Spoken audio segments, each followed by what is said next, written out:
Mika, Yes. saya lagi berpikir nih, Apa tuh? kalau dalam sebuah hubungan itu kan pasti ada yang namanya kita ketemu, happy-happy, dan paling jelek itu putus nih. Oh ya, Dan biasanya kalau putus kan siapa sih yang pengen putus? Pasti nggak semua nggak pengen. nggak pengen. Tapi kita dihadapkan dengan kondisi ketidakcocokan dan akhirnya mau nggak mau kita harus mengakhiri hubungan itu gitu. Betul. Tapi yang menjadi pertanyaan saya nih, apa sih yang harus kita lakukan kalau misalkan kita baru saja putus? Baru saja putus. Konteksnya pacaran ya. Kalau yang lain sih nggak tahu ya.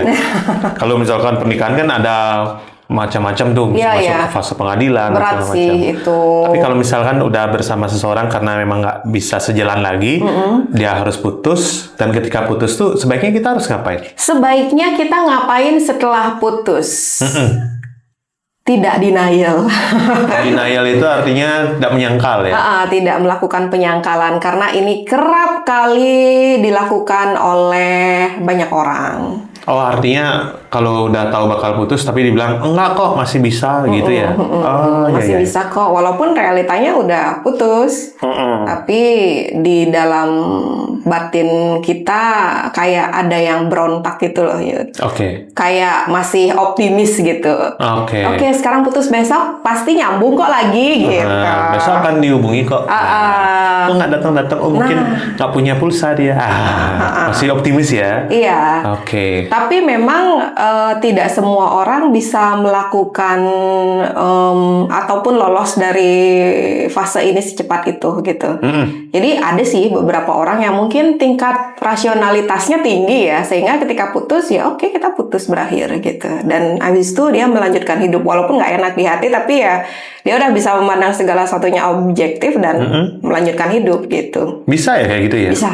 Tapi apa nggak membuat dia hilang fokus ya? Beberapa orang, makanya aku sebut beberapa orang, tidak semua orang Oke. yang punya tingkat rasionalitas tinggi, mungkin sejenis orang-orang seperti Einstein. Yang menganggap bahwa kita akan bodoh ketika kita mikirkan cinta. Iya. Baiklah, baiklah. Atau Isaac Newton barangkali. Oh, berarti harus berkali-kali kena kejatuhan apel kan? Tapi Isaac Newton juga itu jatuh cinta satu kali seumur hidup, habis itu nggak mau jatuh cinta lagi. Ada yang seperti itu. Oh, bahkan ada yang dia bagus di satu tempat, misalkan sebagai penemu dia oke, tapi di tempat lain itu dia sangat rapuh ya? Iya, sangat rapuh. Sampai ingin mengulangi lagi Sampai ya? tidak mau mengulangi lagi. Kasihan Tapi Pak ya, Newton ya. tapi orang-orang seperti ini lebih objektif gitu loh, Yud. Lebih tahu bahwa oke, ini hubungan sudah berakhir. Dan ya sudah gitu. Selain denial itu kan susah ya, tidak denial ya? Karena kebanyakan orang kan kayak menyangkal, masih di fase menyangkal ini. Iya. Dan itu sebenarnya manusiawi kok. Iya, iya. Ada timingnya kok, di mana itu akan berakhir nanti gitu. Jadi di momen-momen seperti ini banyak sekali orang-orang yang pasti kayak mewek, nangis, karena penyangkalan gitu. Oke. Realitanya apa, dianya mikir ataupun di batinnya, di dalam dirinya itu masih kayak mikir yang lain, tidak sesuai realita. Makanya otomatis kayak gejolak emosi itu akan ada dan ya seringnya kita akan lihat orang-orang seperti ini nangis. Bahkan nangisnya tiba-tiba aja. Oh, bisa gitu? Ya, padahal nggak ada curhat gitu, nggak mau ngomongin putusnya ke kawan-kawan mereka gitu ya, tapi ya dia akhirnya nangis gitu. Dan memang fase ini harus dilalui sih, harus dilalui sampai kita ketemu fase selanjutnya, yakni fase menerima. Dari denial dan menerima ini kan fasenya jauh tuh. Iya. Kalau misalkan menuju ke sana, tentunya kita harus melakukan banyak hal ya. Dalam artian, kalau kita diam terus keingat nih. Benar. Apa hal lain yang mungkin positif bagi dia juga, yang bisa mempercepat agar dia bisa menerima nih? Oke, jadi di momen-momen ini kan berkaitan dengan emosi kita, ya, ketika mesti mencoba menerima itu sampai akhirnya di fase menerima, ya kan? Betul. Kita kan masih berusaha nih, makanya akhirnya kita masih kayak berkutat di fase penyangkalan ini. Kadang-kadang kita menyangkal, kadang-kadang kita nerima, tapi nggak sebegitu nerimanya gitu. Banyak cara sebenarnya ya ketika kita di fase ini. Salah satunya adalah dengan mencurahkan isi perasaan kita ataupun denial itu gitu. Mencurahkan dengan curhat ke orang yang kita percaya, gitu kan. Kalau nggak ada yang dipercaya, cari profesional hold. Psikolog barangkali, karena psikolog pastinya lebih objektif ya, dan biasanya kita akan lebih leluasa cerita sama orang asing. Kenapa gitu? Iya. Berarti saya harus belajar bahasa Inggris. I want to talk with you, orang asing. Iya, ada benarnya ya. Kan orang asing ini siapa maksudnya? Orang yang tidak begitu kita kenal ataupun tidak begitu dekat dengan kita. Justru ketika kita dekat sama orang ini ataupun mereka kita malah enggan, karena enggan dihakimi. Kalau misalkan cerita atau curhat sama teman, bukannya dia dekat ya? Seringkali teman dekat kita itu karena saking dekatnya, akhirnya batasan-batasan itu kabur gitu loh. Kalau orang Bali bilang saru.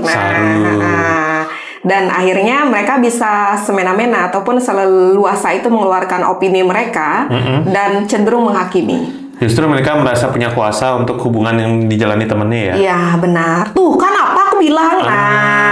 Kamu bengkong kamu? Benar. Padahal ini kan lagi fase berduka juga toh. Iya kan? Dan ada lagi dia bisa gini ya, adu nasib kadang-kadang. Adu nasib. Kadang-kadang saking deketnya, kadang-kadang batas-batas itu kabur gitu. Dimana kita mesti menempatkan diri, ini kita sebagai pendengar nih untuk saat ini, kadang-kadang orang nggak sepaham itu. Nah, kalau misalkan ngomong sama orang asing bukannya berbahaya? Iya, ada memang sisi berbahayanya. Tapi disitulah kayak seninya gitu loh, Yud. Seni? Iya. Wow. Unik kan? Berarti kita harus mencari orang yang bisa bahasa Inggris dan bisa menggambar. Susah banget ya? Ya, nggak bisa bahasa Inggris juga. Oh, nggak bahasa Inggris? Karena biasanya nih, terhadap orang-orang asing ya, orang yang maksudnya tidak dekat dengan kita, itu pakai sereg. Jadi manusia juga punya naluri untuk bisa dekat dengan orang lain, ya kan? Nah, sebelum dekat itu kan pasti jadi orang asing dulu toh, sampai akhirnya bisa dekat. Betul. Tapi kan itu melalui kayaknya pengen nih dekat sama orang ini, pengen nih ngobrol nih gitu. Naluri kita. Nah, nggak sembarang orang asing juga diajak ngobrol. Lagi diam kan ini. How are you? Makanya datang ke professional health, salah satunya psikolog, itu adalah hal yang sangat membantu sih. Karena kan psikolog itu adalah orang yang di luar circle kita gitu loh, Yud. Jadi itu salah satu orang asing juga. Betul. Yang akhirnya bisa menempatkan dirinya dan bisa berpikir objektif atas permasalahan yang kita hadapi. Salah satunya permasalahan romance ini. Nah, misalkan kalau kita mau cerita sama orang nih, ada nggak orang-orang yang perlu kita hindari untuk kita cerita? Oh, jelas. Ada. Kita harus mengenali dulu ya. Minimal kita tahu nih karakter orangnya seperti apa gitu.